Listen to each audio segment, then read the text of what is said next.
Hello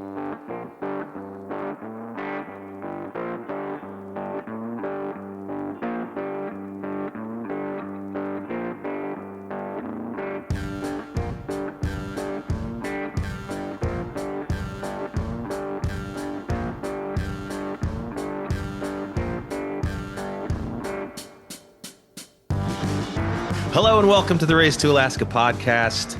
I'm Jesse, the race boss. We're here again. It's the middle of the week, and it is the middle of May, which means there is 1 month remaining before Race to Alaska number 9 kicks off in Port Townsend Bay. You should come out. You should be here at the Ruckus, June 13th. Come down, get a tattoo, drink a beverage, dance, and dance some more, and then be there at the start the next morning at 5 a.m. Before that, you even want to probably start dreaming about who's going to win this thing, who's going to lose this thing, which rock is someone going to go up hard upon. You can use past tracker data. You can look at the Chelsea papers on r2ak.com. You can talk to other people you know who might know better than you, find a crystal ball, whatever it might be. Look into these teams this year. Every team is up on their own race page on r2ak.com. Check it out. Speaking of racers, I have one here with me today. Daniel Joram of 2024's Team Brio, steak knife winning Team Brio in 2024. Daniel, you showed me a picture of where your steak knife is. Tell us about it.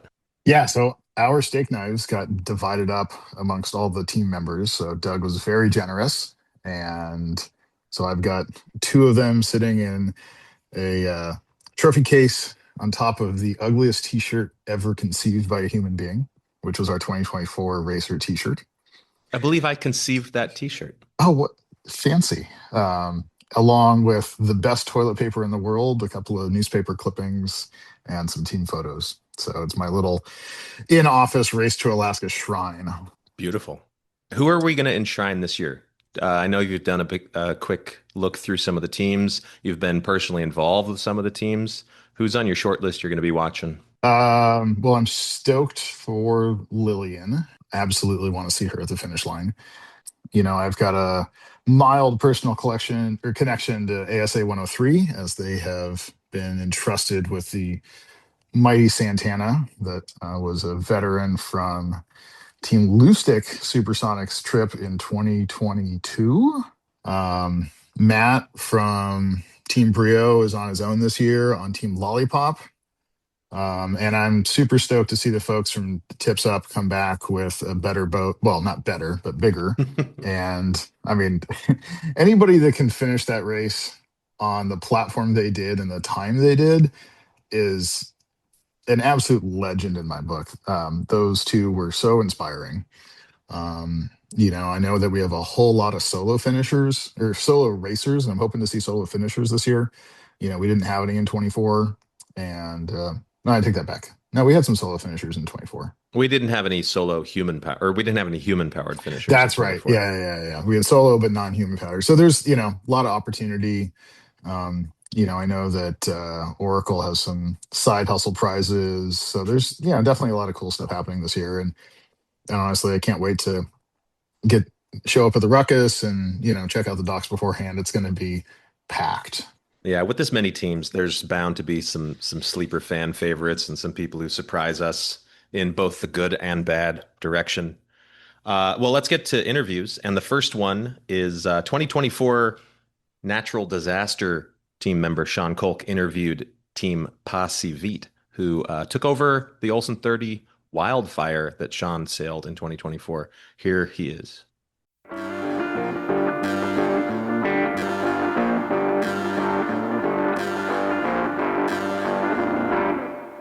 Let's just start. Glad to meet you all. Tristan, you're labeled as the captain. Let me know kind of more about who you guys are and how you all came together and what got you interested in this race. Sure. Yeah. The name of our team is Pas Si Vite, which means not so fast in French.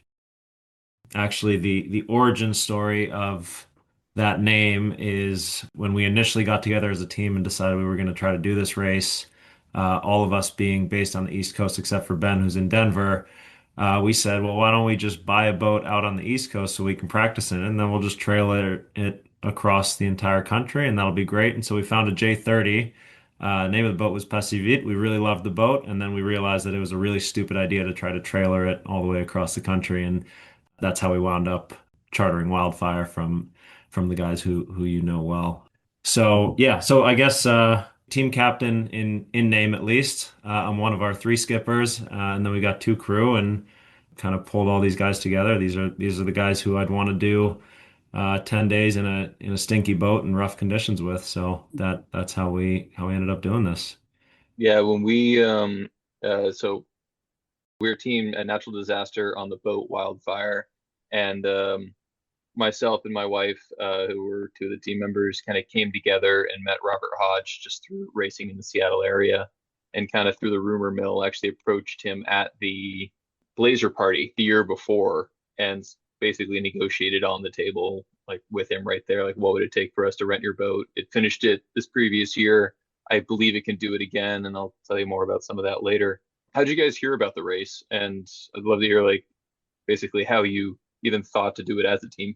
I've had my eye on this race personally, and I think I've told each of these guys about it over the years. Like kind of more of a pipe dream than anything. Like, wouldn't it be cool if we could find a way to do this? But I think for all of us, like we all like pushing the limits a little bit. Like whether that's like hiking or skiing in the backcountry, sailing, just kind of doing things a little closer to the edge, I guess, from time to time. That this felt like a an awesome challenge and like a really cool part of the world to do it in. So I think just the race itself, the setting, the tongue-in-cheek aspect of how the whole thing is set up and how people approach it and the kind of not too serious vibe, at least for me, is what was attractive to me. But I'll let some of these other guys speak, so I'm not just hogging the mic here. Go for it. Well, Tristan, you can see who the instigator is, right? So, so I think it's Tristan with Ben probably not too far behind. So I'm Tristan's dad. My name is Vlad, and I guess these guys told me about it as an idea and said, "Hey, you want to do this?" And I guess I was mostly intrigued by it, and then the more I thought about it, the more daunting it seemed, right? So, so I was kind of thinking with my rational mind, but I kept getting that pull of wow, like that would be so cool, even though it's like so crazy and so ridiculous and impossible. We don't have a boat, we all live in different places. We can't practice together. Yeah, but it's more like an adventure. It feels more like an adventure and a challenge. And for me, just kind of, I think, doing it, getting through it, finishing, and still all being able to part friends at the end would be a tremendous accomplishment. If you can end happy, there are many teams that are disgruntled, wet, and more happy to leave each other than they are to finish at the end. Well, I figure we'll end miserable, but no matter what. But hopefully, 24 hours later, we'll be happy after sleeping. So, are you guys going for what's either known as the steak knives, or are you going to have a good time? We're going for the 10,000 cash. There you go. All right. We just got to figure out how to beat the trimarans. That's all. Well, it's not a guaranteed win for them. If it's a high wind year, they pitch pole, and if it's sometimes like it's pretty common for them to actually have more damages. Like there's usually like a Corsair joke, like how many do we break every year? And the Olsen 30, that not specifically the ones you guys are on, but Olsen 30s have come in, I think, first or second in previous years. So it's anybody's game depending on the wind. So you guys said you would spend time cold, wet, and stinky with like the five of you together. What previous challenges or either sailing or backcountry skiing have you done before that are similar to this? 4 out of 5 of us on here, except for Stu, unfortunately. We just did a hut trip in Colorado. I was kind of the lead on that one where we decided to rent out the Opa Taylor hut, which is in the remote backcountry, kind of between Crested Butte and Aspen. So the Siemens flew out, and then we just did a three-day expedition, which was really cool. But was definitely a lot of planning that went into that, similar to this race, that we're doing with, R2AK, because there's like provisioning you have to do. You have to make sure you're making the right decisions, looking at the avalanche, the weather, the forecast that's going to be out there. So I think that was a good like team building exercise for us, kind of in preparation for this race that we're doing. Have you looked at the previous routes that people have taken in like different weather conditions, or like had thoughts about Seymour Narrows or Night Inlet or what's that, Discovery? Yeah, Ben. I think we have our work cut out for us over the next 2 months to like look into that a bit more. Yeah, we're definitely aware of the challenges that are associated with those like choke points in the race. What's the longest race you guys have done, previous to this?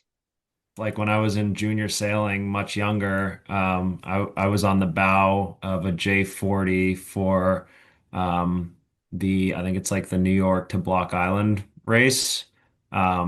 And like a pop-up squall like completely knocked us out, like shredded our mainsail like halfway through the first night of that race. So got a pretty good taste of how quickly things can change and turn and get real nasty. And Long Island Sound, I would say is a lot closer to help than a lot of the places we're going to be in this one. So that's probably the longest race I've done.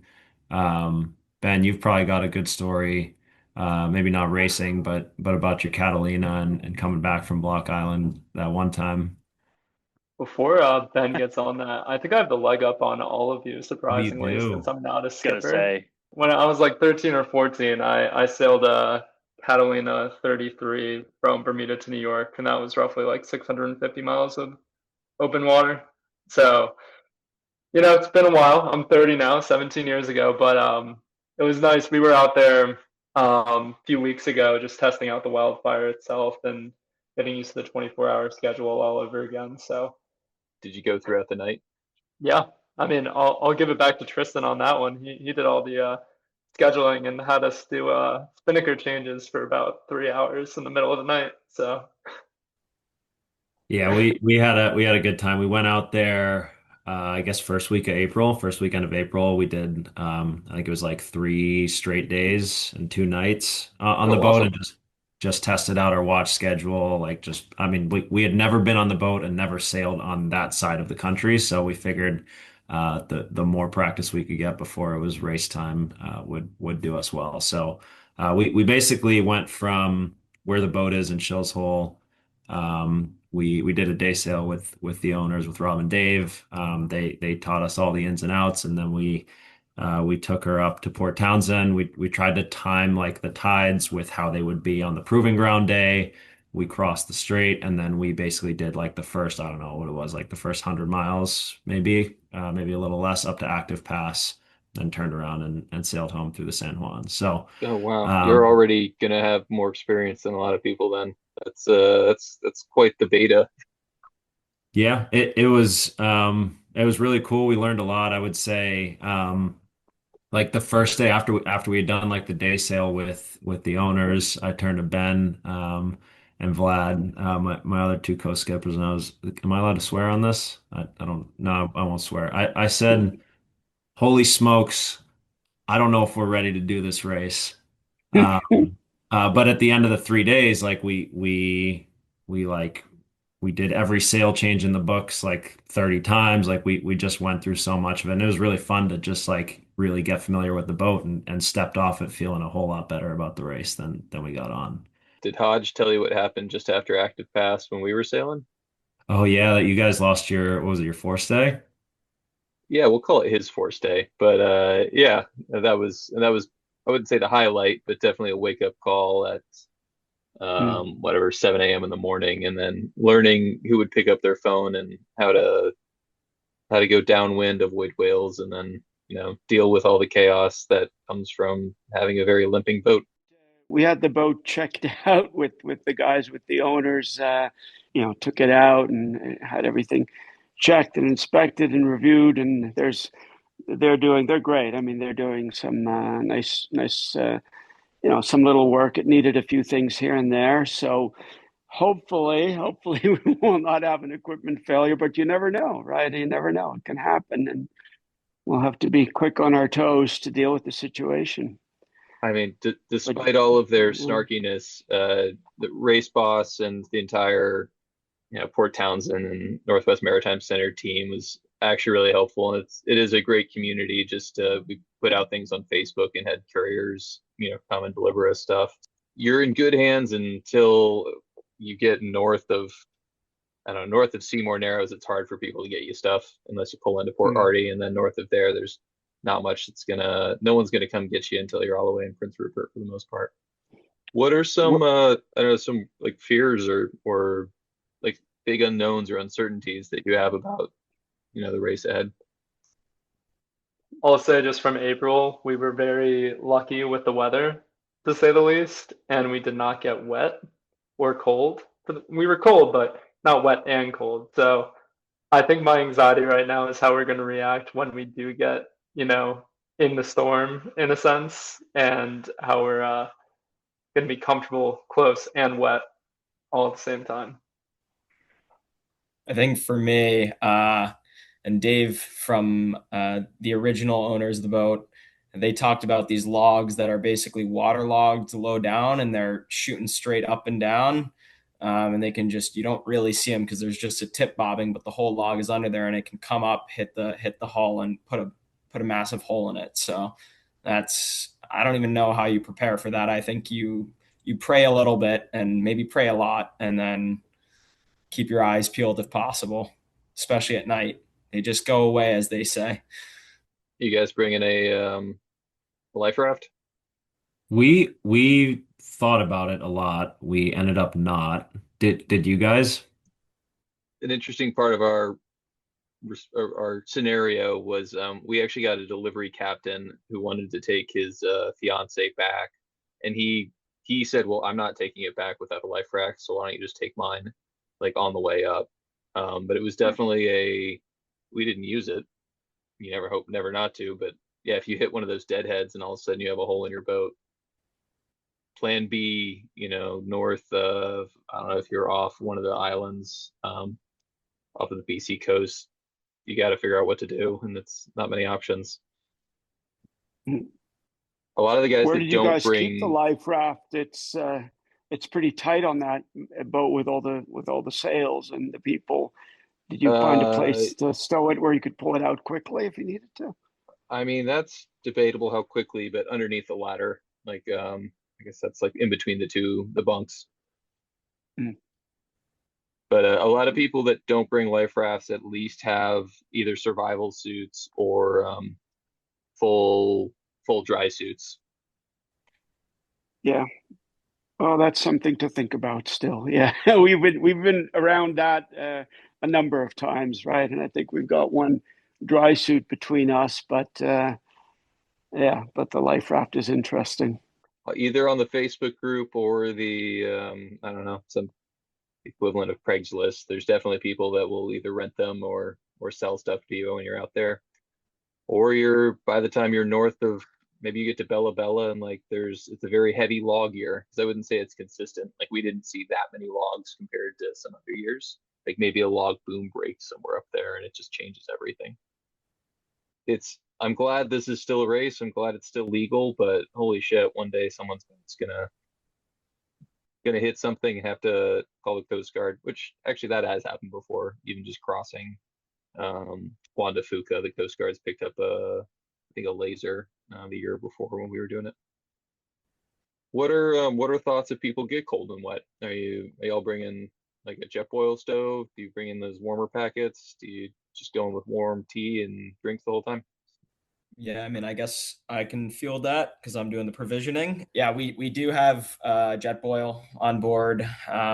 We have obviously plenty of hot drinks using that jet boil. We have a couple of I don't know if you would call them thermoses, but like very heavily insulated like coffee pourer things.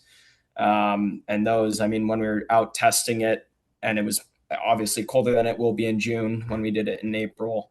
Or March, but the water stayed hot, like very hot for well over 6 hours, like well past a standard shift. So that's definitely one option with the warming packets, hand warmer, any of that stuff. But then obviously always liquids in thermoses that are warm that can keep you kind of feeling a bit better about yourself, whether that be hot chocolate, coffee, anything else, tea. So yeah, we've been throwing around a bunch of different things, and we tested some of that out. Probably a combination of what you said. I mean, keeping everyone's spirits light and everyone happy. I mean, some of my crew who's sitting in the boat with me right now is probably laughing at me like, yeah, you were the grumpy one. But I think we even had different schedules of like you had to have a surprise somewhere throughout the day where, either people would get Smirnoff iced or little stickers of whales would pop up like on your water bottle, little things just to keep the morale when you're, 3 days into rain and tired. We have our eyes on a few potential bottles of whiskey, maybe pipe tobacco, and yeah, maybe we'll put ice in the mix. That's a classic for our group. We always ice people surprisingly, so that might be part of the tradition we have to play along with from the previous users of the boat. It's preemptive, but what are you planning to do to get back? Is somebody taking an extra 2 weeks off and taking the slow route down, or are you taking the boat to catch to Juneau and then selling it up there? It's we're negotiating that part of the plan right now. So more to come. But yeah, I think we're trying to help. I think Rob and Ryan both have some interest in going up there and sailing it down. So we're trying to help find a few people who we know and or through the forum who would be interested in crewing and helping them bring it back down. Yeah, we haven't floated selling it in Juneau though, so they might be up for that, depending on the price we get. Depending how many logs we hit on the way. Yeah, that's fair. Yeah, if there's a forestay and a keel still attached to it. We're shipping up. We're planning to ship up the outboard to crate it and ship it up. So for the return journey, at least whoever's bringing it back will have that, and to put the pedal drive kind of back. I guess the pedal drive is going to go back in the crate and get sent back, right? I think that's the idea. So, yep, nice. There's a lot of Alaskans in one of race boats. So if you have any thoughts on that, I was up there the other month and talking to sailors up in Anchorage, and they love it when people just leave boats up there. It's not ours. It's not ours to give away, unfortunately. I'll mention it to Hodge, though. Wildfire is a lovely boat. Awesome. Well, yeah, I guess what's your pre-mortem? Where are your weaknesses? What are you worried about? Well, from my perspective, I feel the clock ticking. I feel like we're 6 weeks away, and we've got still a lot of planning and preparation. We had the 3 days and 3 nights together working as a team, so that was huge. That took like a big chunk of risk out of it. Of course, it would be great to have more time together, but we know each other, like the guy said at the beginning. So we kind of at least have that. We're not strangers meeting for the first time for this race. But yeah, I think just charting things out and working some scenarios, different weather, different conditions, different points in the tide current types of scenarios, and where would we go. So anyway, I got a stack of paper charts with the intention of kind of we start to use that to kind of map some ideas out. I think it's going to take time. We have a lot of research to do.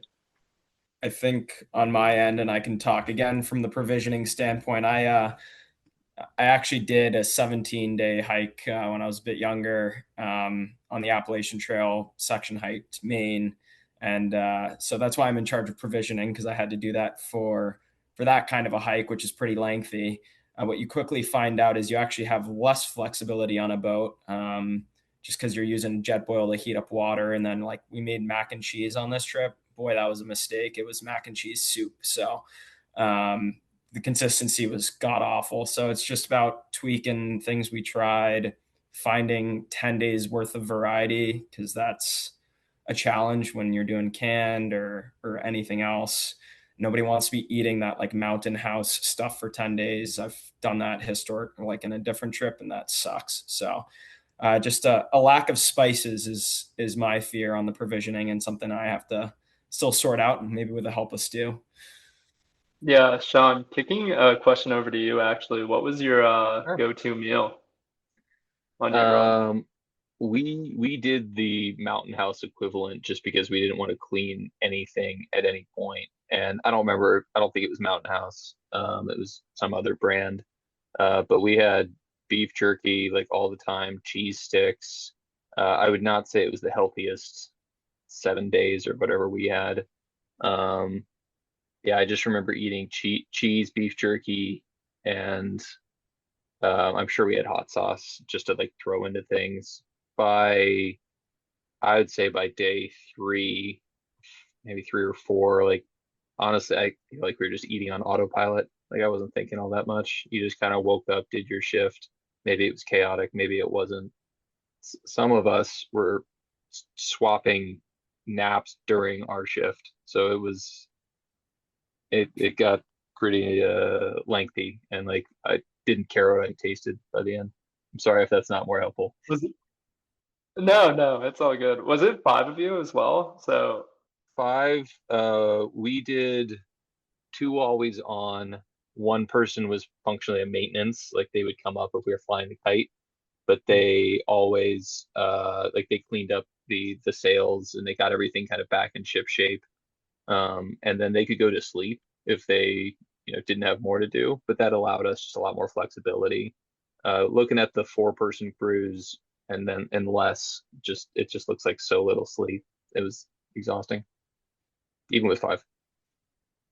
yeah, we worked through the sleep schedule. We feel good about it. We're kind of doing the same run of it, with Seb and I being the flex role, and Vlad, Ben, and Tristan having a little bit shorter sleep schedule, but we can sub in where needed.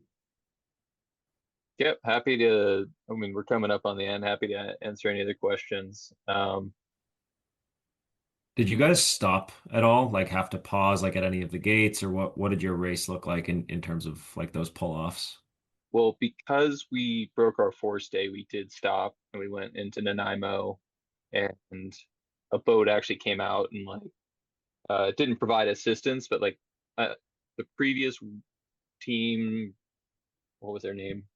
It's Ev and Jean. We break for whales, I guess. They actually met us at Nanaimo Yacht Club and helped us. So we did stop, which some other boats didn't. None of the gates actually ended up being a hindrance for us because we were delayed. So we actually caught up to all the boats that passed us when we were coming out. And we also went on the outside rather than on the inside on the way to Bella Bella, which is definitely riskier with lots of little islands and rocks, and you got to pay way more attention. But we definitely gained a place or two going that way. But yeah, know how to use your anchor. Like yeah, we had even in our practice run, we actually had people that had injuries from their anchor to just like all of a sudden it's 4 knots. And what are you gonna do? You pedal, or you cut the rope. What did you guys do for weather forecasting? Did you have a way to get like a network connection, or did you have a Starlink or anything like that? We didn't have Starlink. We definitely had a Garmin, so we might have been getting Grib files. I don't know. It didn't really seem to matter after Bella was definitely our last cell phone signal until we got to Prince Rupert. So we didn't know what was going on. And we actually, I think how did we see someone on AIS? There was a brief moment where we saw another boat that was very weird. The trimaran that we ended up beating, which we were very happy to win over them. But yeah, we were just out of cell coverage. All of a sudden we realized we were ahead of people and kind of just went in. I don't know if it really would have changed anything by that point because we were far enough ahead of the other teams. Nice. Yeah. So you were flying blind on weather for the last portion from Bella Bella North. Yeah. Yeah, and yeah, there's people call it the outside the middle, which is like going in and out between the islands, and then there's like an actual inside. And if it's blowing 20 or 30, then like yeah, you don't really want that wind. So you want the ability to go out. If a big storm had rolled in, it would have been pretty awful for us. And there were some times where I'd say at night you're almost calmer. It's when you get that dark gray that you can barely see anything and it's foggy or misty, and then there are logs. That's kind of the most stressful that we found. Hmm. Sean, I don't want to forget. Is it okay if we plug something real quick at the end here? Go for it. Are you Awesome. fundraising or supporting something? We Yeah. are. Yeah, we're Oh, a yeah. little late to the game, but we're getting ourselves organized on this. I guess like just in terms of our motivation, then I'll kick it over to Sebastian, who's been doing all the legwork on it. But Ben, Sebastian, Stu, and I, we all grew up on Long Island Sound. Vlad made sure that at least two of us did, but also getting to live on Long Island Sound growing up was like really special and awesome, and like getting to learn to sail as a kid. So we talked about like raising funds. We know a lot of teams do GoFundMe's for various causes. And so we are linking up with kind of a local organization on our side of the coast that makes sailing and like I guess maritime education possible for people who it otherwise wouldn't be. On the off chance that we do win the $10,000, that'll definitely be going there. But for anyone who does want to support our cause or support our race, we're setting up a page that is going to, I guess, directly contribute to that organization. And I'll let Sebastian talk a little bit more about what they do and what their mission is. So the program is called Sound Waters. It's based out of Stamford, Connecticut, which is a stone throw from where all of us kind of grew up in Connecticut. And basically, what they've set up there is a 4-year program called the Young Mariners. That's a 3-week session during the summer for incoming 6th through 9th graders, based out of predominantly Stamford, Connecticut. And they sail basically what we learned to sail on, which is anything from opties all the way through to 420s. And it kind of gives these kids who live right on Long Island Sound, who never had the opportunity to actually go out on the water, the ability to go out and experience the water over a summer program. And just like quickly statistically, in 2025, 135 kids were part of the program. 82% of them were on scholarships. 57% of them were returning students. 87% of them were people of color, and 100% of them completed the program last year. So it's just a great group that we found, and we will shamelessly plug them as much as we can, because it would be great to have kids who don't have that opportunity to get a 3-week experience on the water over a 4-year span. That sounds awesome. Hopefully your trip helps them yearn for the sea and find the freedom that you can get on the water. Do you have any last words? I think that's probably a great place to kind of end this. Here's to not hitting any logs. Yeah, that's the one. They might go to sleep this year. Maybe they go to sleep when the sun sets.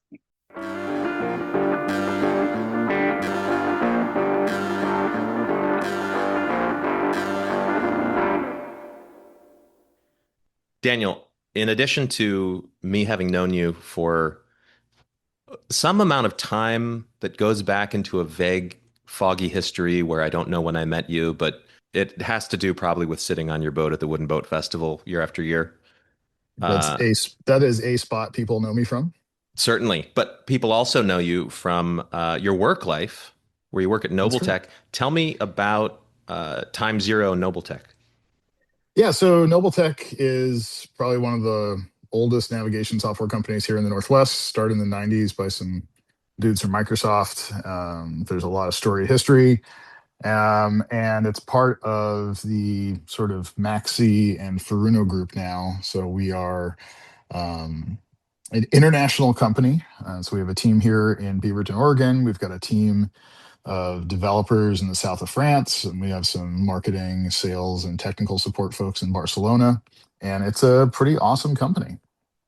So we do, shipboard navigation, do a lot of stuff in the commercial fishing fleet. I'm actually sitting in Sitka, Alaska right now, about to go visit some customers down here. And we do some yacht stuff and workboats, and we also have a pretty cool app called iBoat. Yeah. You reached out to me this year and you said, "Hey, we have a wad of cash burning a hole in our collective TimeZero pocket, and we'd like to give it to Race to Alaska." Why now?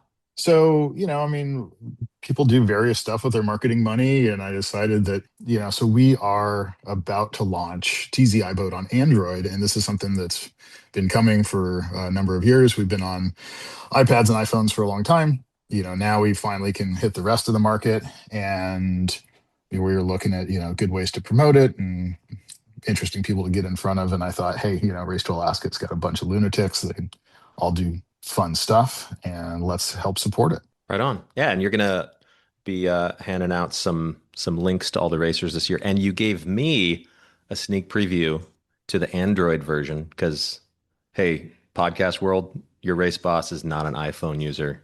Deal with it. And I've been using it. It's been the green text messages for years, Jesse. I know. But I've been out there using it, and I have since trashed some other, let's call them boating apps. Yeah, there's some other ones. There's some other ones. I've trashed this, and I've especially enjoyed the clarity of the AIS overlay to make sure that in my little day sailor boat, I'm not getting nailed by the ferries. I mean, I have eyeballs, but also it's nice to know when they're coming. So I've been enjoying it. It's got a lot of functionality. Yeah, I think that, there's a lot of, everybody's got a weather app they like, and everybody's got a chart app, and everybody's got a tide app, and there's an AIS app. I think the unique thing about TZ iBoat is that we actually, we bring all those together. For us, it ties into our larger ecosystem. So we have, global cartography, and we have, sort of a route assist feature, and it allows us to kind of bring all those different elements in, ties in with our bigger software program, ties in with the Faruna chart plotters, and it's great. And so for the racers that are doing the race, you're going to see an email link to sign up, and so you're going to get advanced access to TZ iBoat version 4, which is scheduled to be released on June 1st, and you can get it either on iPhone or Android. And we'll get you some charts and some weather and the free online AIS and some other cool stuff for your trip. My only concern about this sponsor relationship is that this feels like a lot of assistance to the racers. Are we making it too easy? But we will leave that to be decided. All right. Well, Daniel, that's awesome. Thanks for supporting. You also, I didn't just invite you here to talk about TZ iBoat. I also got you on the roster of interviewers. And you talked to Ian and Janice, much beloved duo, who are doing, I mean, I can't even remember how many times they've done this at this point. It took us a while, to actually count up the number of times, but I think Ian said he has like 85 days on the course or something. It's in the interview. I'm pretty sure Ian's still got the most days on course of anybody. Yeah, and I'm super stoked that the previous options they had were too easy, and so they've now found a harder vehicle to do this in. Yeah. So good for them. And my only last plug is as a sponsor, I love this race. I love the ability for people to get out and have an adventure in a way that's got a lot of community around it. And so we're super stoked to help support it and look forward to seeing it at the Ruckus and on the start line. All right, let's listen to your chat with Oaracle. Welcome, everybody, to the 2026 Race to Alaska podcast series. My name is Daniel, and I have the distinct pleasure and honor of interviewing two absolute Race to Alaska legends, Janice and Ian from Team Oaracle. Welcome. Hi, Daniel. Morning. I have been digging around the Race to Alaska archives, trying to find out how many times you two have done this race. And as I looked, I would assume that they'd have all the stuff in one spot that would make it easy for us to do this, but that is not actually the case. So, Janice, how many times have you done Race to Alaska? Yes, so I started the race 6 times and finished it 4 times. Ian? Well, I finished 5 times, and the rest is a bit of a blur. But there was a couple of years where one year I did the proving ground, and then a couple of years we were unsuccessful. Back again. And you had some stats there that were kind of interesting, Ian. How many days have you spent on the race course during race time, not counting the times that you two, because apparently you do this for fun even when it's not Race to Alaska season? Actually, I think Jesse might have tallied these up, but for the stage 2, the period of the stage 2, I think I've been on the race course for 84 days, and Janice maybe about 76 days. So, we certainly get our money's worth, like doing these longer versions of the race. And it looks like the one theme that I've seen over the years is that you've gotten progressively more difficult boats. So you started out doing it on sailboats and you've ended up doing it now. What are you doing it on this year? We're going in an open canoe, 18.5 foot declipper with a spray deck. But yeah, it's a canoe and definitely a little bit more challenging in some ways and easier in other ways than the boats we've done in the past. So you're looking forward to seeing the race course, looking at it as opposed to looking behind it. Definitely. So the first year we did it together in the rowboat in 2017, I actually think that was probably the hardest in terms of the physical demands on our body, and also because we were going backwards, always looking over our shoulders. For some crazy reason, we didn't have any mirrors on our boat, and halfway through, I was ready to like make Ian do some bowing, but I ended up bowing the whole way, and yeah, that was super, super challenging. Also, physically demanding on the body. Uh, Kayaking was definitely a little less stressful for me because we were facing forward and found it easier to just sit in the boat and paddle all day. Canoeing is a bit, we're discovering it's not actually quite as straightforward as the kayaking in terms of the demands on the body. At least I'm finding it. Plus, we're 4 years older than the last time we did it by human power. So I think age And is definitely starting to be a factor. well, and you don't have to tell us the number, but you did make a claim that you were the oldest solo finisher in the No, the race. oldest human powered Or finisher. oldest human powered finisher. We're both past or into our mid 60s.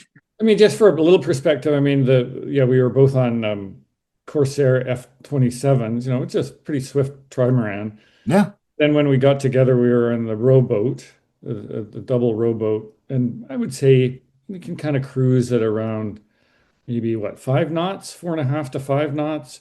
Then the double kayak, drop that down to around maybe 4 knots or 3.5 to 4. And now with the canoe, we're kind of down around 3 to 3.5 would be my guess in terms of so it is slower. A couple of the advantages though are it's kind of more comfortable, I think, than being cramped into a kayak.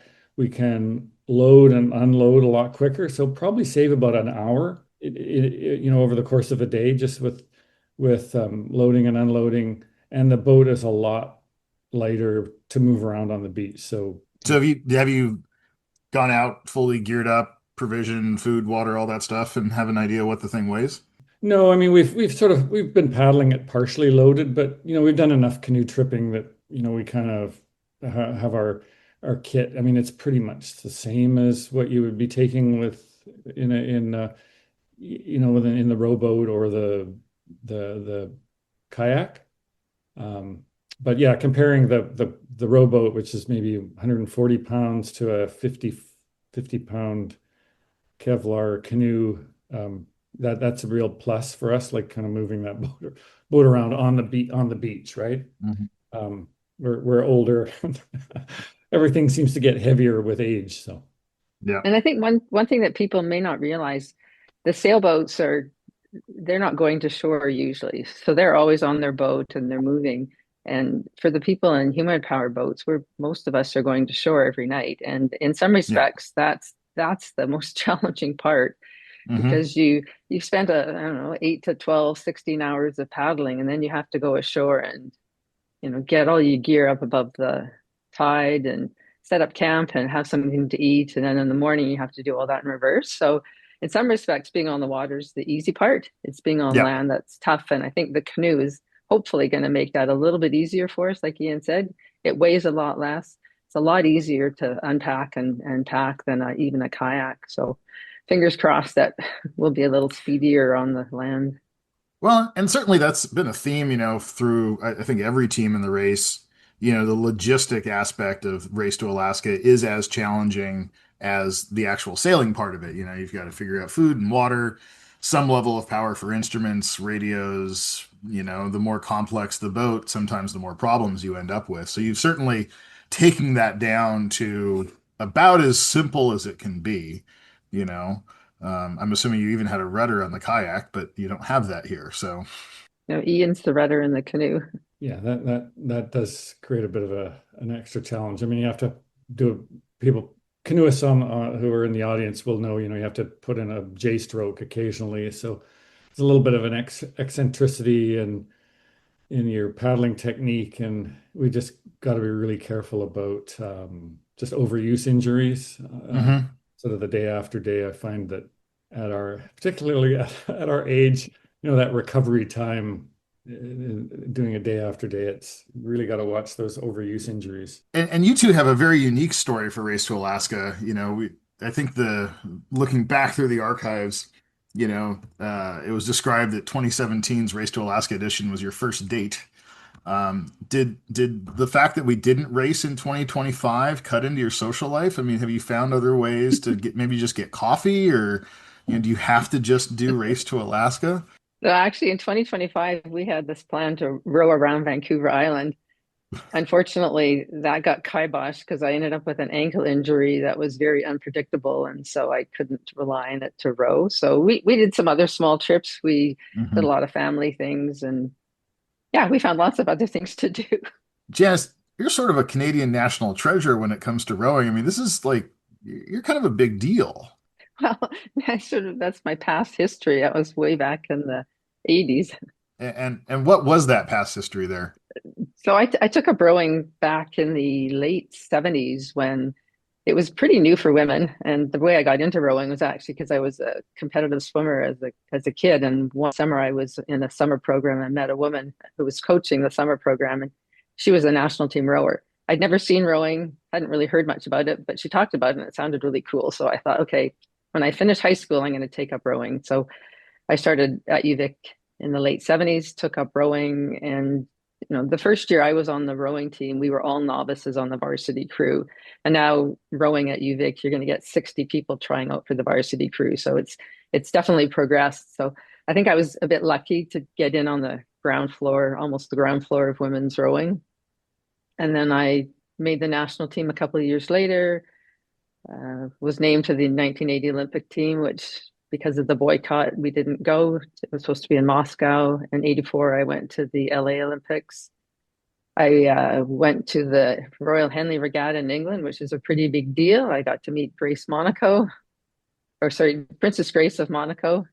Won that event, won at the Worlds in 1987 as a lightweight rower, and kind of hung up my competitive oars, though I still row, and we're still both involved in a coastal rowing club in the area. And my interest now is no longer flat water rowing, but mostly coastal, just because it has more opportunities for places to go and varied conditions. And do you have any interest in any of the ultra long rows, the world's toughest row, sort of ocean rowing expedition stuff, or? I've thought about it, but yeah. I think I like to be able to see the land. So the thought of being on an ocean for day after day after day seems a bit daunting, though it's still something I'm sort of interested in. Yeah, Danielle, it comes up, every 6 months or so. She does talk about it. Yeah, every December when they have the new group starting the world's toughest row, I go, oh, maybe. Yeah. So, recovery, while you're rowing, that's obviously a big, something very important. With any of the teams, and I think Matt had said it in one of the podcast interviews, while you're on deck, your job is to sail the boat. And when you're off watch, your job's to sleep and recover. So, are you, what's your meal plan? What's your cuisine? Are you guys pellet and power bar goop people? Are we fully catered? Something in between? What do you like on the race course? I think the most important is morning coffee. And I love coffee, and I drink from at home from an espresso machine. But I'm quite fine with instant coffee on the race course. But other than that, we tend to eat lots of trail mix, try and find high fat foods. The last few years, I've dehydrated all our meals, but I think this year we're going to do a bit more of the commercial ones. I'm not one to eat food pellets or Cliff Bars or gels. I tried that when I was doing Ironman and didn't really like it. Or I guess I got sick of it. My favorite go-to snack actually is crackers, salty crackers with butter. Yeah, we find to actually add butter to a lot of things, but like Janice says, we don't. Yeah, I mean, it's pretty sort of regular type camping food. I mean, when you're out exerting, well, it's pretty much the same, I would say. Like whether you're sailing as well, it's something you actually look forward to at the end of the day is actually having a meal. So we do get to generally sit down for it. Yeah, no, I think that's one of the. I mean, that was one of the nice things about being on a multi-hull. Even while we were going fast, we had a stove. So we can just keep the food going. We can keep the hot water going. I think that was a nice treat. Um, we certainly, for the race that I was on, I did all the meal prep. So, when it came race time, there was no decisions to be made. You just pulled out day two, and you had your choice of breakfast things, lunch or dinner, and lunch and dinner were the same. So if you didn't eat it for lunch, you were eating it for dinner. I did my ringer for that race was we had a family member make us I think it was something like 6 dozen chocolate chip cookies and stash those away. And that became, that little treat like, oh, do I want those now or I want them later? Do you want them to get through the rough patch or do you want to eat it when you're happy? Those kind of things. And I know that, food can certainly play a big role in the motivation and, both from a sustenance, you have to eat you know, to keep going because you certainly are going to be burning a significant number of calories on this trip. So, I mean, some of the fondest memories I think are just at the end of the day having our meal and sitting on a log on the mid coast somewhere, no one else around, and just taking it all in. And Yeah, is that why you keep doing this? I mean, clearly you've been there, you've seen the course, and you keep going back. And if you're going to do it the slowest way possible, well, maybe not the slowest way possible, but you're certainly going to have the time to take all this in, and what do you what's the driving factor there? What do you really enjoy about that chunk of water between Victoria and Ketchikan?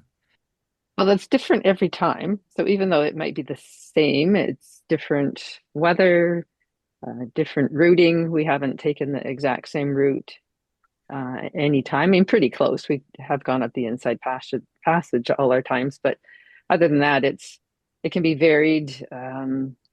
We find that the first bit is a little bit busy with people and communities and noise, but once you get north of Campbell River, it starts to get more remote and just you start to feel less stressed by all the stuff at home, like the computers and the traffic. And so it's just a really nice way to get away from all of that. And Yeah, making it through that tide gate at Seymour Narrows, I remember that as like, okay, push, push, push, and now we can. It wasn't that we like backed off, but we didn't have this big looming, oh, we can't get there from here because we have to wait kind of program. Mhm. yeah, I just find it's just start to feel less stressed and my eyesight gets better. I wear glasses, not all the time, but I wear glasses to see the distance. But sometimes when we're out there, I don't need glasses because I'm not focusing on a computer screen all the time. And it's quiet and kind of mystical. Any amazing wildlife encounters? Well, we did have the one time when we were paddling north of Cape Caution. It was pretty rough, and we're really focused on what we were doing just to make sure we stayed upright and got where we were going. I was busy counting strokes. When I get stressed, I'm like, okay, it's probably another 2,000 strokes, and I'll just count strokes. But then both of us all of a sudden noticed sort of the left out of the side of our eye that we saw this whale come up, and it was just a fleeting sort of image, but it kind of like, whoa, made us take back. Unfortunately, we couldn't just stop and pull out our cameras and take pictures, but it only kind of surfaced briefly. It was maybe just in our peripheral vision about 20 feet away. A humpback whale, like three-quarter breach. Yeah, and we just had, as Janice said, it was the conditions were, they were within our abilities, but we just had to really keep our focus on keeping the boat upright. And then this humpback, breach is just about 120 degrees off the port bow, and it was just seemed unreal. Then another time we were camped in in Pit 2 Sound, and it's, I don't know, probably 9 or 10 o'clock at night, and we kept hearing these loud bangs. And we realized later that it was whales probably 20 miles away breaching, and that was pretty cool. Yeah, talking about the scenery up there, our trip around Cape Caution, I think we ended up paddling it because it was so flat. And I've got a picture of, my breakfast, my, dehydrated scrambled eggs, right in front of Cape Caution trying to go for a sponsorship from Mountain House. It never happened, but, I remember it can be so different every time you go. And, one time, sometimes crossing the Strait of Juan de Fuca is like glass. Sometimes crossing the Strait of Juan de Fuca is a little bit, can be some of the more intense water you get into. Certainly, 2022 proved that for a lot of teams. I know that one of the things that we hear and keep coming back to, and I've had personal experience from some of my friends that have done the race, is how helpful you two are to other racers, but just the race in general. I'm not sure if you haven't been following the race, I mean, Ian and Janice have tracked down different oars for people, certainly helped find anchors for and parts for loose stick when they did in 2022. And I'm sure that's not the only one, and I know that you guys are, very big supporters of the race to the point where you actually have had a prize, the blister prize in previous races. You want to talk about that? Sure. So the blister prize, we came up with the idea just to provide some incentive for people doing the race by human power alone. And I think it's been offered. We've offered it 2 years, but it's only been doled out once. So Ken Deem in 20, I can't remember, 2022. Is that right, Ian, or was it 23? Anyway, Ken in a homemade rowing shell, which is pretty small in terms of coastal rowing. He won the prize in 20 whatever year he won, and then we offered it again, and I guess in 2024. Yeah, and no Nobody, solo finishers.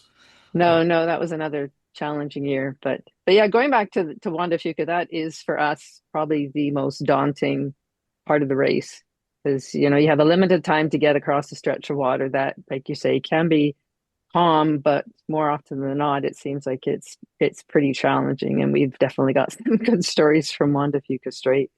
But yeah, we're offering the blister prize again. It's in Canadian dollars, so we keep getting teased about how that's not really worth very much. But And wasn't it a bag of loonies or toonies at one point? yeah, I went to the bank and got 1,000 loonies. Weighs about 15 pounds. Excellent. Excellent. And what can you tell me about the rumor of a new prize this year? Yeah, we've sort of tossed this around, thought it would be nice to provide a little bit of incentive and recognition for the first female solo finisher, because to date, there's been a few women who have started, but no woman has finished the race solo. So And why is that? Do we think that it's just women are smart enough not to do this solo? They look at this and go, "Nah, I'm okay." yeah, it's hard. It's hard to know. I mean, it is challenging, and yeah, it's kind of nice to have company. Personally, I've done a lot of things solo in my life, and it's like, you know what? It's nice to have someone to share those experiences with and talk about whatever experience you had through the day, and also on the beach, like getting your camp set up. It's nice to do it with someone else. And so that prize is for, it's not restricted to human power. It's like any female solo finisher. So I don't know, we haven't done a count of I think there's at least 4. there's 3 or 4 anyway. Yeah. And we haven't finalized how much. We're working on getting some contributions for a cash prize, and also planning to name a star after the first solo finisher. Well, so this is kind of unique for us. I'm going to do a small shameless plug because so I helped in 2022 with the race to get Blue Stick over here. I did the race in 2024, and then this year, I somehow convinced my company to sign up as a sponsor. So we're actually sponsoring the race in general. But I would be willing to personally chip into that cash prize for your first female solo finisher. So we can talk Thank about you. that later. But this is That's awesome. Thank you. first time hearing it here. Um, and yeah, no, I think it's for me, one of the things that, I was talking to Jesse and Anna when we were setting this thing up, why did I do it? Why did I want to help? And why do I keep coming back to it? And, I think that for everybody that does the race, at some point, there is an epiphany during the race, you know, whether it's your first time. Do you have those moments where you're out there and it's just like, oh yeah, now I remember why my hands are sore and I am cold and wet and hungry. Do you have those moments out there still? Good question. I don't know. I think every time, and it's just an amazing experience. And I remember listening to some of the astronauts from the recent Artemis mission talk, and the woman Christina said to do stuff that scares you. And in some ways, that's this race is kind of like that for me. Even though we've done it before, it's still challenging and hard. And doing it in a different boat again is going to be a whole new experience. And yeah, it is kind of scary, but people say, well, why do you do it as a race? Why don't you just, paddle up the coast? And I think if I was to row again, I would only want to row the coast in a casual way and not have to do 30 or 40 nautical mile days. Um, but by doing it in a compressed timeline, you do have to challenge yourself more. And so I think the experience is definitely different, and the accomplishment maybe is a little bit, you feel a little bit prouder of yourself, like, okay, we did that. I mean, one thing we haven't talked a whole lot about, but I mean, one of the things that I think is really motivating for us is just the community of racers. We have made so many friends through this event, and I mean that's definitely one of the reasons that it brings me back. Like um, Doug Shoup, to Team Perseverance, right? Just as an example, I know he's going to finish this year, and I really want to be at the start line, um, with Doug and a lot of the other racers. So that's one thing, and then the race itself, as Janice says, it's always different, and um, the conditions are different. We're in a new boat. It's kind of like a tactical puzzle, like just trying to, um, yeah, like it's a puzzle. Every day is okay. You got to solve this problem. Like, how are we going to get to the next place? Given the sea state, the weather conditions, what the shape of how we're feeling. And so that's, yeah, it's kind of I mean, it's more than a game, but it's just that tactical puzzle for 2 or 3 weeks that I find really just, yeah, really exciting. It's also the race to Alaska is our origin story because we met through the race to Alaska. And so I think for me, it's like this feeling, this really strong connection with the event, and definitely wanting to be a part of it. And like Ian says, the community is amazing, and it's really nice to be involved with these other people who are doing great things, and also help them out when we can. Because we're based in Victoria, so it's kind of a great place to be because you finish the first leg and you get to go home, which is kind of nice, and kind of regroup before you head off. And so that's a huge part as well, I think. And is that, a nice change of pace, having something tactical, solvable problems versus your daily life? I mean, I don't want to make assumptions if you're still working or not, but you could be right on that edge of still doing, interesting careers as well as, taking time off to go do amazing adventures. We're both retired, but we're both very involved in community and family things. So in some ways, I feel busier than when I was working. And so every day is a bit of a tactical puzzle, figuring out, okay, what part can I tackle off and check off today, as part of the bigger picture. Yeah, for sure. I think for people that are still working, it's definitely it's a time commitment. It's a time commitment to take off. It's a time commitment to train. there's the logistics of, getting your boat back, and there's, all these different problems to solve. But, you know, the thing that I remember about it, and the reason why I'm such a proponent of anybody who thinks they want to do this race should absolutely just go do it, is um, is for those experiences. You'll get an opportunity to be out on the water. You'll get an opportunity to challenge yourself in a way um, that you typically don't in your daily life. For me, I signed up because I was, all my old adventure t-shirts were old, and I needed some new t-shirts. And the moment in the race when I really realized why was, I think, Hecate Inlet or something like that, and we were ripping along, glorious sunny day. It's like, I need to bring this back into my daily life more, and helping other people um, get out and have those kind of adventures is very gratifying. So I think that I'd like to do the race again, but definitely, watching what you guys do to support other people with the prizes, and just the spirit of community, and knowledge. I know that, a number of people have tracked you two down for advice over the years.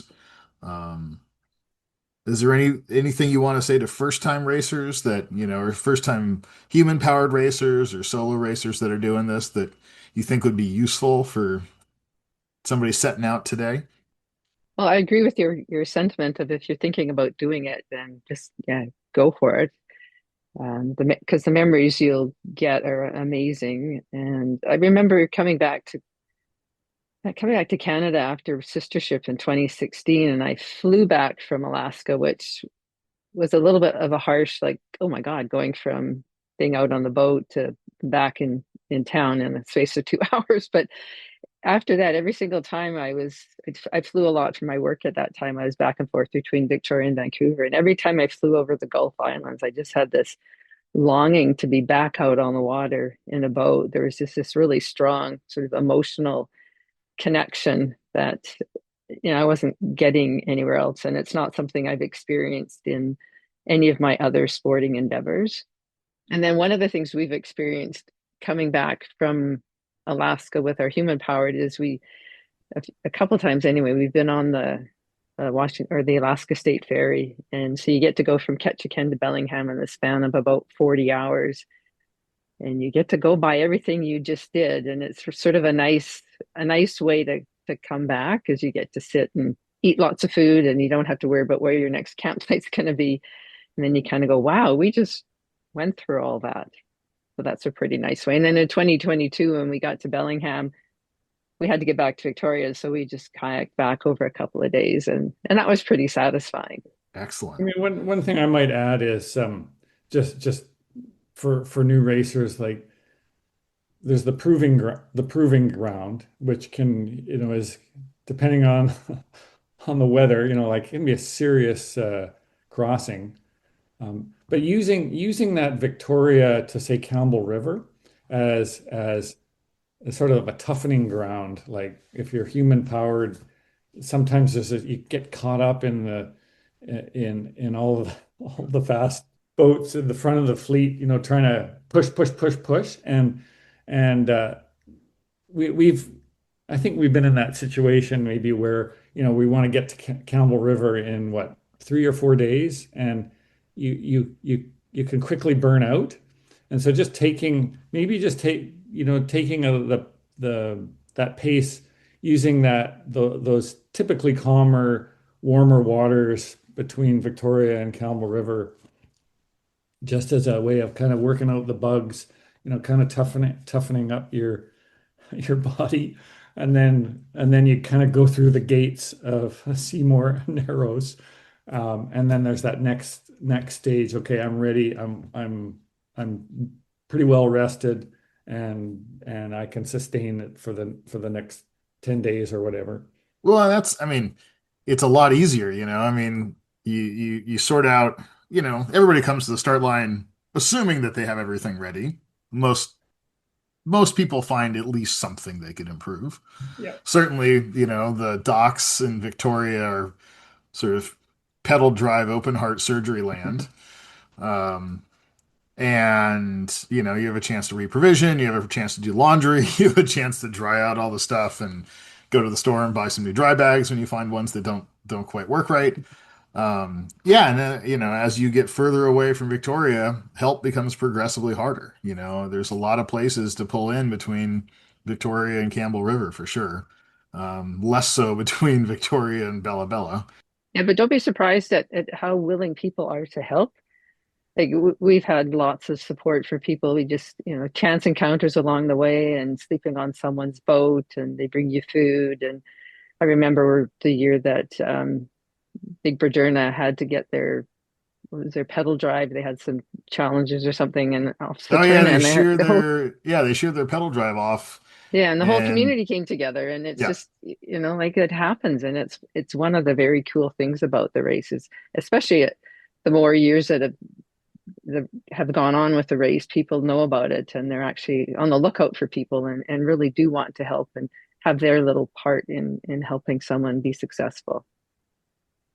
yeah, and yeah, no, that is a lot of fun. I mean, certainly, when we did it, we ended up air freighting a different spinnaker over and contacting somebody to mule it into Canada for us. And so, yeah, there's always, I don't think there's anybody that's gotten away from that scot-free.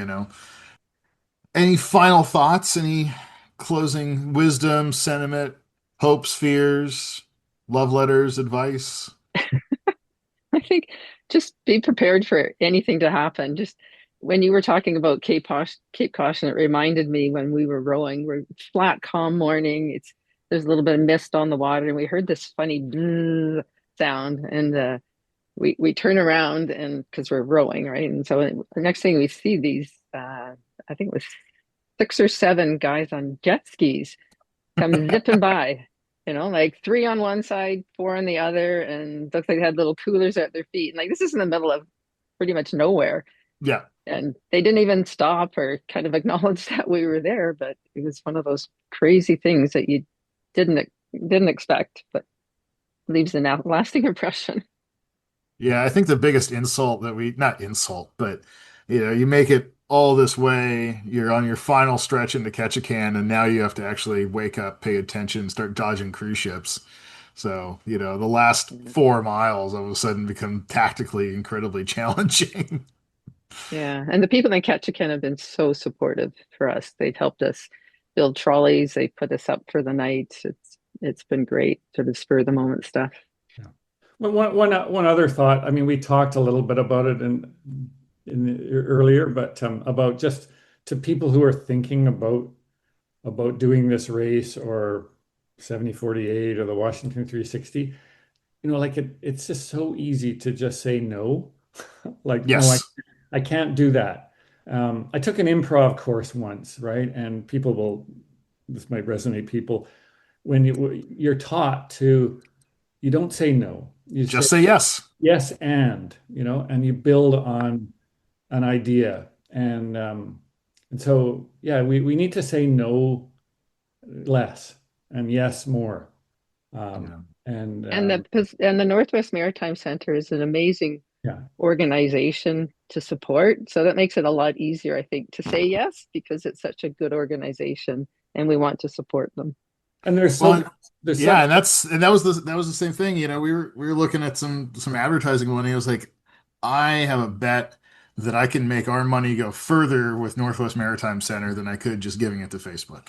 Yeah. And so, my shameless plug to everybody else is if you're not doing the race, chip into the Maritime Center. What they do for this race, 70-48, Washington 360, the Salish 100, their regular education classes and all of the youth programming, boat building, and everything they do is amazing and life changing.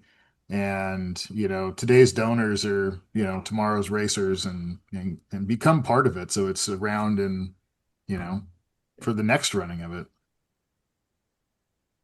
All right. Well, I think that's all the time we have today. Jesse, we managed to keep it under 3 hours for you to cut down. So have fun editing, and we'll see everybody June 13th. It's not Soon. that far away. We're already in May. So June 13th in Port Townsend for the Ruckus, and looking forward to meeting everybody in person. And good luck on the race course. And we're hopefully we'll be there to see you guys award some fantastic side bet prizes. Thanks so much. We're looking forward to the race again. Thanks, Daniel. Yeah. We'll see you in June. Yeah, for sure. Yeah.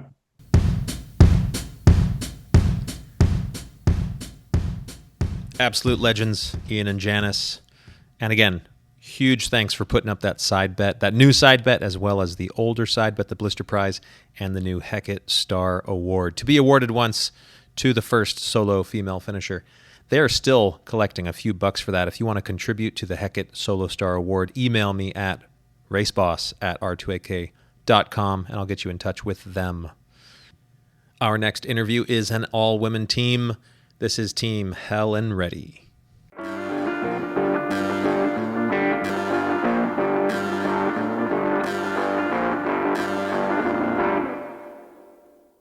All right, so Kat, you're like the ringleader of this whole operation, and you have a very large team. So tell me your origin story, and then we can talk to everybody else. Okay, so origin story. So basically, Sarah and I met at women's sailing in a women's sailing seminar out of Island Yacht Club. They do a women's sailing seminar series there every year.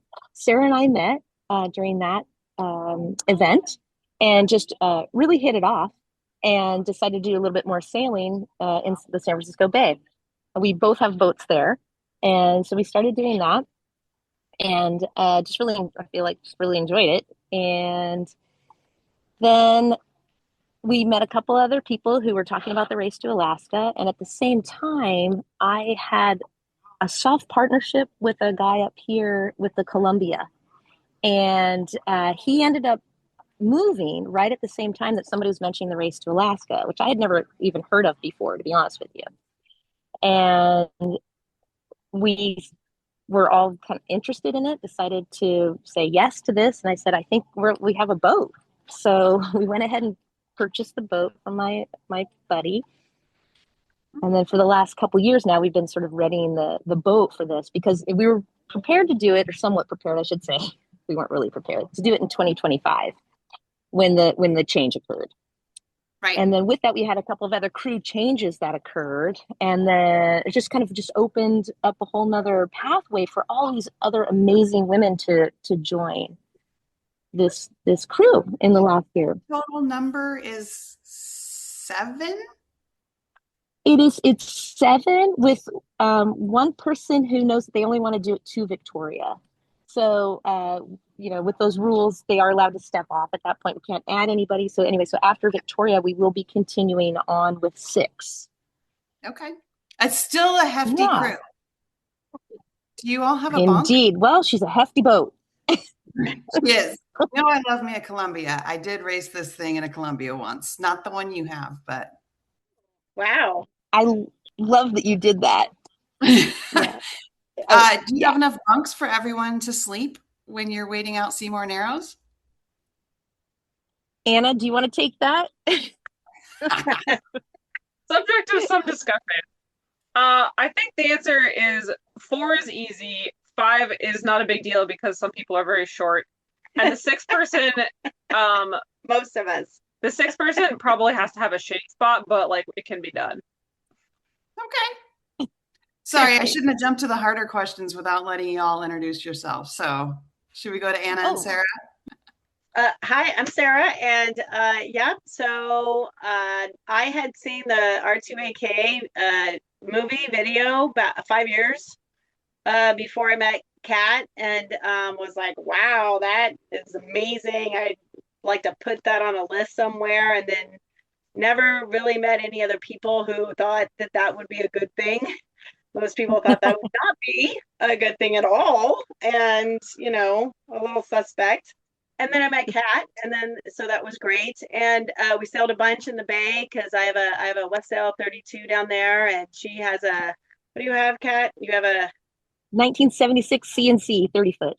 Nice. Yeah, so we had a great time sailing, and then this opportunity came up, and we're just like, let's do it. Just say yes. And so that's how we met. That's how I met Rhea and Kat, and that's how we kind of got here today. Yeah. This is Anna. I live in Alaska, and I have like a super extroverted aunt who lives in the Bay Area, and so when they were looking for crew, it was sort of made sense to my aunt that I might wish to take a sailboat ride back to Alaska. So this was like a matchmaking situation. Totally. Yes, like I met her mom and her dad and her aunt and uncle and her sister came out to Guerneville, did this big women's bike ride, and they were like, "Oh, our daughter Anna, like she would totally want to do this. We're gonna talk to her. We're gonna talk to her about this." I was like, "Okay, great," because we're looking for crew. They just threw you to the wolves. Amazing. Yeah. They were completely correct. I used to sail with a crew in the Great Lakes, and we were trying to talk about like how we could get that boat to Seattle, and it just sort of like didn't come together. So I was very on board. Right on. All right, who's next? Patricia? I guess that's me. So I met Kat and Rhea in San Francisco. I come from New York. I'm an open water swimmer. And they kind of pitched it to me. And I had decided that 60 to 70 is my decade of due. And once they were like, "Hey, you want to do this race to Alaska?" I'm like, "Well, I'm not really a sailor, but I'll go for it. Sure, sounds like a great adventure." So I was all in. Awesome. I love that. So that's my story. I love it. The decade of due. Awesome. Yep. Yeah. Shelly, what's your story? Hey guys, sorry. I am actually in a vehicle right now. I'm not driving though. I am the latest addition. Somebody had to drop out and they said, "Hey Shelly, would you or anybody you know be interested?" And I said, "Absolutely." So I have the least amount of experience sailing with these guys. I do sail quite a bit. I think I'm kind of the only racer of the bunch, but they can correct me if I'm wrong. And yeah, just trying to do my part. I've followed it like everyone else through the movies, through the YouTubes, and it always looked like an amazing adventure. And when they asked, it's one of those things that you're never going to get this opportunity again. So we got to go for it. Yeah, you don't say no. Yeah, absolutely. All right. What are you guys looking forward to the most? Anyone? I think that every day is going to be completely different and new, and we'll have new challenges, and we'll just have to, I don't know, just figure it out. And I think I'm just really up for that type of an adventure too. And you know, I feel super safe with this crew and this boat, and I just feel like this is really just going to be an amazing way to have that kind of experience you don't get in hardly anything else. And also, I've never been up the Inside Strait, and I think it's going to be absolutely gorgeous. So I'm looking forward to that too. Awesome. You're 100% correct about that. It is awesome. What's the first thing that's going to break on the boat? Well, I mean, it's such a good question. I think that Pat, who I think unfortunately just lost her Zoom connection, but like her answer is that our hearts are when it's all over. Oh, I love that a lot. Yeah.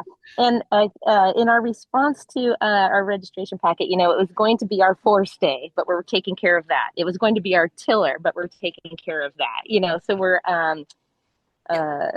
managing all the things that we know, the known that are going to break, and we'll be prepared for the unknowns. And I think that part of what we all really are driven by is actually kind of the adversity to it all, and also the problem solving.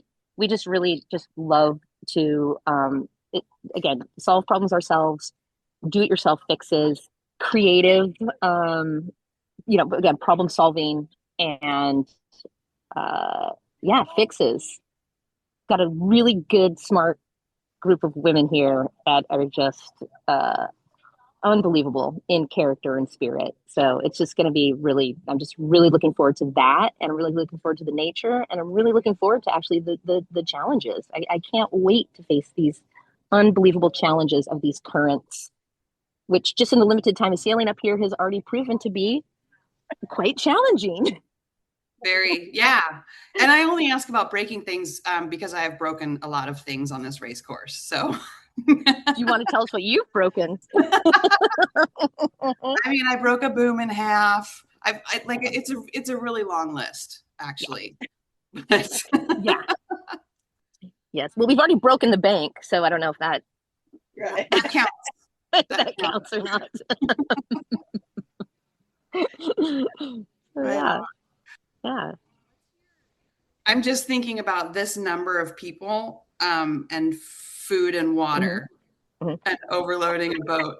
What's your who's in charge of snacks and what's your food plan? I am the food captain. And yeah, I mean, I own a dehydrator. This is not the longest, well, this shouldn't be the longest trip I've ever packed food for. You hope it's not. Yeah. Yeah. It better not be. But yeah, so let's see. I'm well on my way through dehydrating most of our dinners. And then we'll have sort of like a mixed bag for lunch options that include some like dehydrated dips, and we'll have plenty of peanut butter and jelly because Sarah doesn't function without the PB. And yeah, I'm not too worried about the food part. I do a lot of backpacking and I'm ready to carry stuff. We're gonna have cheesecake and it isn't going to weigh anything. It's gonna be great. Amazing. Water, we're doing some math on that. I was elbow deep in our water tank today, cleaning that out, making sure that we're ready. But I mean, it's super wet, so we'll just go pump some if we need more. Okay, that's solid. And you can always stop. There are places to stop. Yeah. So I found a water spigot behind the library in Bella Bella. So. Oh, great tip. Yeah. So I just let Rhea in. So Rhea, you should introduce yourself. I'm Rhea. Part of Team Helen Ready. And I don't know what other intros you were asking for. Tell us how you got on this team, first of all. Well, my wife is Kat, so that was easy. I've been part of the project from the start, from its inception, from our crazy times with Bill to first boat adventure and now Electra and beyond. Right on. Who wants to tell me about your human power? Well, I'll take that. So one of the reasons that we also have such a large team is that, again, it's a fairly heavy boat to actually get moving. 100%. Yeah, it is. And so that is one of the big considerations. And so, a whole part of this process has been so interesting because you meet a lot of different interesting people. And I met a guy who has always just removed the engine from his boat. And then he's created these really cool custom outriggers for boats to attach long sweeps to. Anyway, I had a really long conversation with him. He told me exactly. So anyway, I ended up buying these custom outriggers from him that really stretch out over the boat. And then he told me where to go find some 16-foot sweeps in the kind of the salvage area, and found those. So anyway, so that's one of our systems. We have a rowing system is one. And then we're working with this great guy named Anton, who has actually developed a pedal drive system for, I think it was a 2017 Race to Alaska vessel. He has offered his assistance with this. And so we're currently building a very stout boat pedal drive system that will mount off the transom. And we're going to use sea cycles for that. Oh. What we're really hoping is that this can be done and mounted. We're actually going to do the haul out tomorrow here at Boat Haven. We're putting on a fresh coat of bottom paint, which is going to hopefully assist us. It's going to be silicone bottom paint, nice and slippery. So those are our two drives. So we're looking at 2 people pedaling and 2 people rowing. And so that's the other reason for the hefty team as well. Yeah, no, Yeah. makes sense. Yeah. Yeah. So we haven't, the pedal drive system and all of that needs to still be tested out, but we have great faith that it's all going to come together. I love the idea of redundant systems. Mm-hmm. Yes. I've tried almost all of them. And it's nice to have some pedals and nice to have some oars. Yeah. Yeah. So we're going to have both. And hopefully those will both work out for us. Yeah.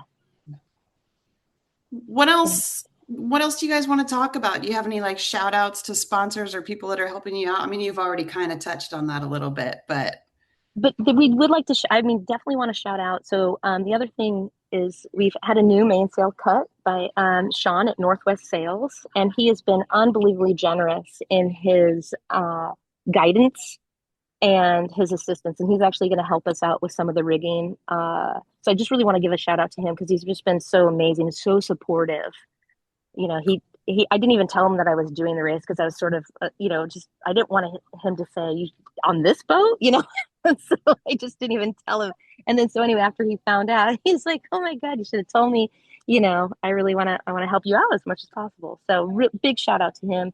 And also to all the generous donations that we've received through the GoFundMe site that we developed, and especially from the members of the Half Moon Bay Yacht Club that we are members of, Araya and I are members of, and are members of, especially the women's sailing community there, been phenomenal.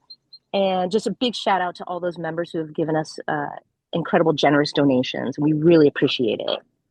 Yeah, that's so cool. Yeah. Now I can't wait to get back to the Bay Area and connect with all those guys. Cool. Well, hopefully we're going to bring them actually up here afterwards and do a lot of sailing. Cool. Up here. That's our goal. It's not just a one-off here. We love it up here so much. We want to just keep coming up. Right on. Yeah.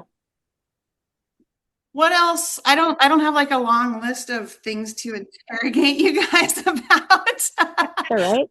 What else do you want to talk about? What are you most afraid of? Not getting to the start line. Oof. Yeah. Yeah, it would be a real bummer.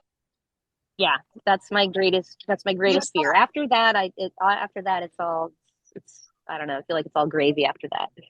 What's the scenario where you don't get to the start line? Some sort of boat failure or?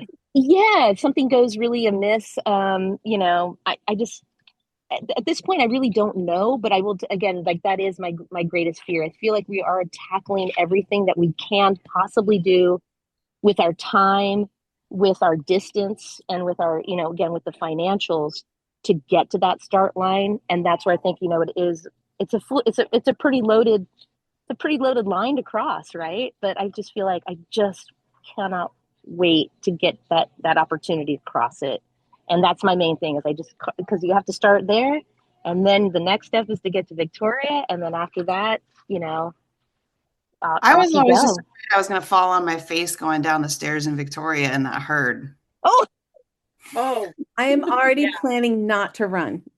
I'm like, I am not running on a dock. Get at the back of the pack. But that all depends on what position you're in Victoria. Like you might get pushed to the front just because someone needs you to get out of the way. That's good. Thank you for that information. Yeah, it's kind of it's like first in, last out situation. So the faster you make it to Victoria, the farther back you are leaving Victoria. So just think about that one. Okay, thank you for that. Your timing doesn't matter coming in, right? So no, it doesn't. So maybe do a few laps outside Victoria Harbor. I love that. I'm just saying. I'm just like, hey, there's nothing wrong with you just saying anything that gives us any advice about this race. You say away. I don't think anyone's worried about us getting anywhere too fast. I don't know. Kat said something about winning on one of our emails. So. No, oh wait, who said it? I didn't say that. I said when I listened to your first podcast interview, you said you're only going to interview the people who absolutely aren't going to win. Well, that's because I was talking to two row cruisers. Pretty similar situation. I don't think that our competition is going to be very high. No. Under human power, we are not going to be very fast. We never know what's going to happen. And so I am not counting out 10 grand or a bunch of steak knives. I mean, you never know. It's a race. Who knows? We could be parked in a cove eating cheesecake for a long time and everyone else might give up. Exactly. I mean, there's cheesecake to be had. So, yeah. I don't know. About that. The snacks can be the most important thing of this whole thing. So this cheesecake plan is great. Yeah, we just heard about that yesterday, so we're all very excited about what Anna has planned for us. Plan A is sail, plan B is row, plan C is for cheesecake. Yeah. I'm pretty sure you'll be the only team with cheesecake.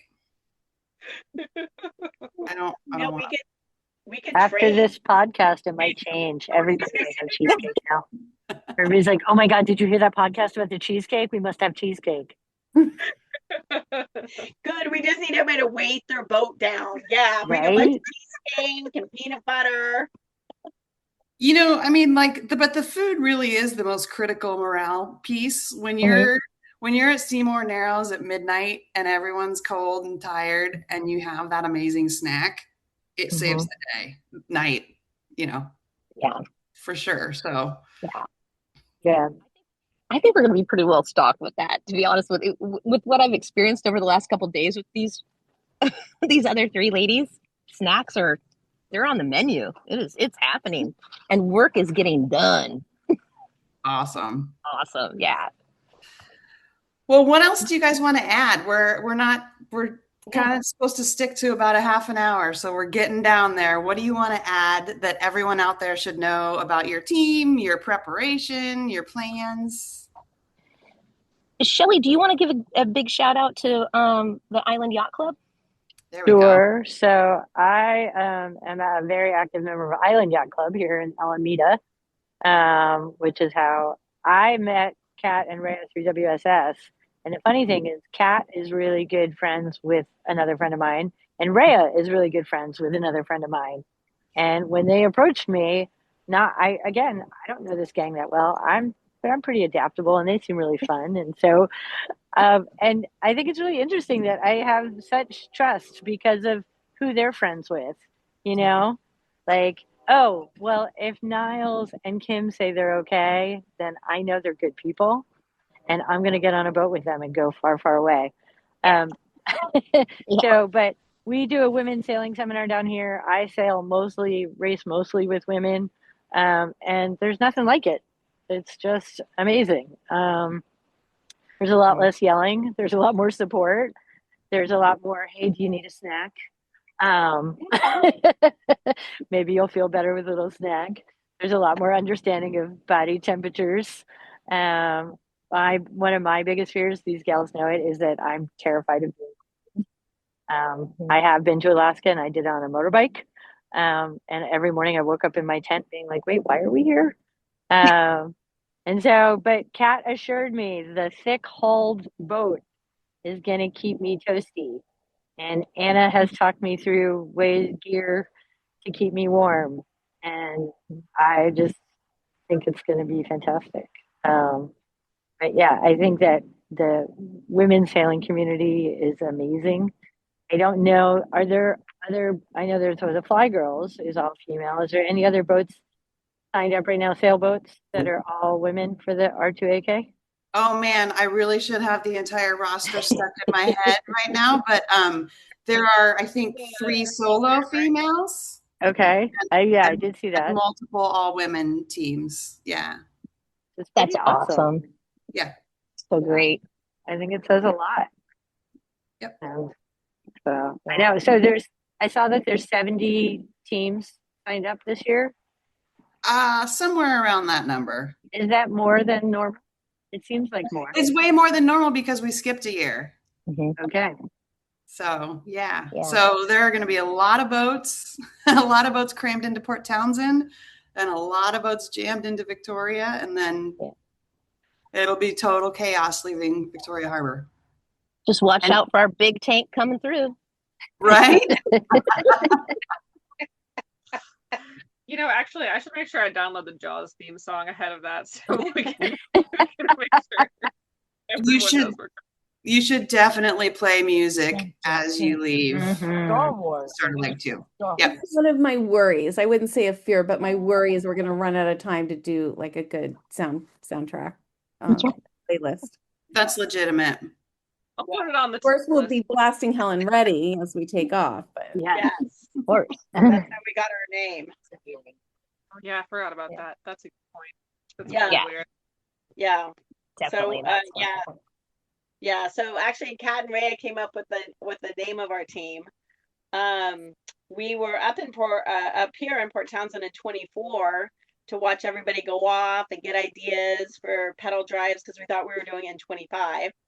And we were at this our rental house with a big pool table, drinking and talking about things, and super excited. And Helen Reddy's "I Am Woman" came on, and we were like, "Oh, that should be our theme song." And then Kat and Rhea went home, and then they're like, we should like find like a play on that, or for our team name. And they came up with Helen Reddy. Yeah, so that's a little anecdote about how our name came up. But that's our theme song, and that's how we got our team name. That's awesome.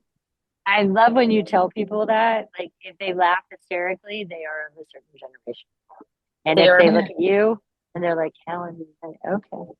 Yeah. You have to be a woman of a certain age, right? Exactly. Feminist of a certain age, exactly. Feminist of a certain age. Yeah. Right on.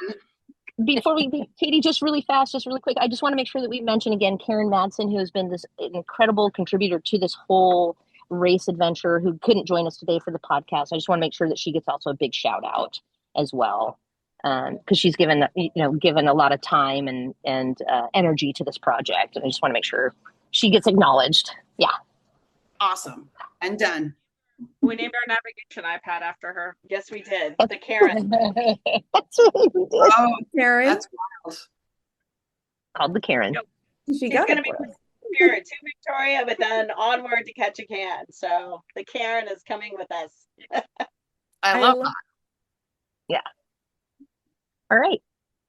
All right, you guys. Thanks so much for hanging out. And I was going to try to see you in Victoria or in Port Townsend, but I will not because I'll be in the middle of a cross-country move. But I wish you good luck at the start, and I'll be tracking you for sure. Okay. Thanks a lot. So Thanks, Katie. to meet you. Thank you. Bye. That's it. Only a couple of episodes remain in the 2026 Race to Alaska season as we dive headlong into actual race season. But we will be back for a couple of more weeks. Send us your questions, your comments, your thoughts, your jokes, your insults to podcast@r2ak.com. In the meantime, go check out that website, learn about the teams, and book your hotels here in Port Townsend and in Victoria and in Ketchikan, and we will see you during the race.